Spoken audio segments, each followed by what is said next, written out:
Hello. Hello. This way. I also do this. You get all these things also, right? Well, thank you. Alan with the theater podcast.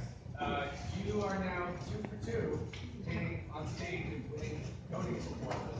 Are we going to see more theater out of you? No, it means retirement. 2 for 2. No. I love it. I do. I love it. It's really the most fun and connective that an actor can have on stage. It drains the hell out of me, though. It really does. Because I seem to be attracted to really damaged characters. So I don't. I keep thinking of like a comedy where I'm sipping tea or something, and I think, well, that'd be nice. Wouldn't that be lovely to just sit around?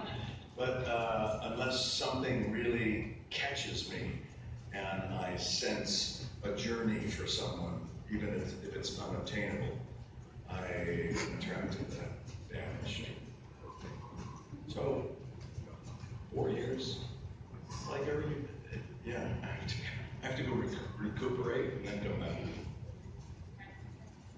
Hi, you mentioned the National in your speech.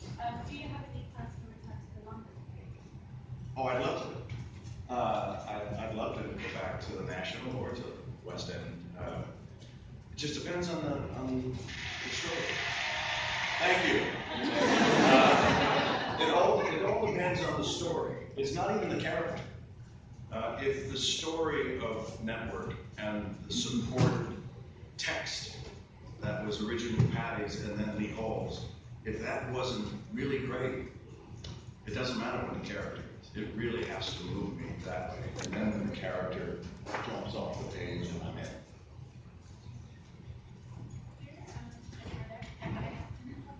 Hi, Pete Manor, Freedom Magazine. You made a joke tonight about being a white dude and getting an award. And I was wondering if, since we're all talking about diversity tonight, if it will inspire you to look for more varied projects in the future. For me to look for varied process so that I don't play an old white guy. No, so you don't work with just old white guys. So that I work. So you don't just work with white guys. Oh, yeah, who wants to do that?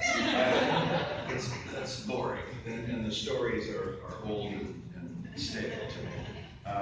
No, I embrace and rejoice in what's happening here. And I think this is a siren call to the rest of the country. I mean, they must be going apeshit in Alabama right about now, right? It's like, oh my God, what is going on? Now we in the creative community, we just throw our arms around all of this. But it does take more producers and investors to be able to say, I'm going to put my money behind this person and this risky show. And many times you'll see Broadway productions be risk averse. So it's a very difficult thing. I think mostly getting back to the National or plays that originate in non-commercial space, that's where you're going to see more of the really creative involved with many different things.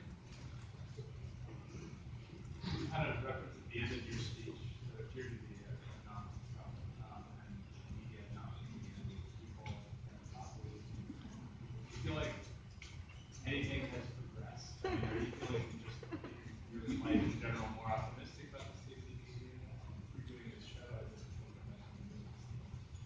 I think it's absurd to think that the media is the enemy of the people. And if that message keeps getting propagated over and over and over again, sometimes it starts to seep in.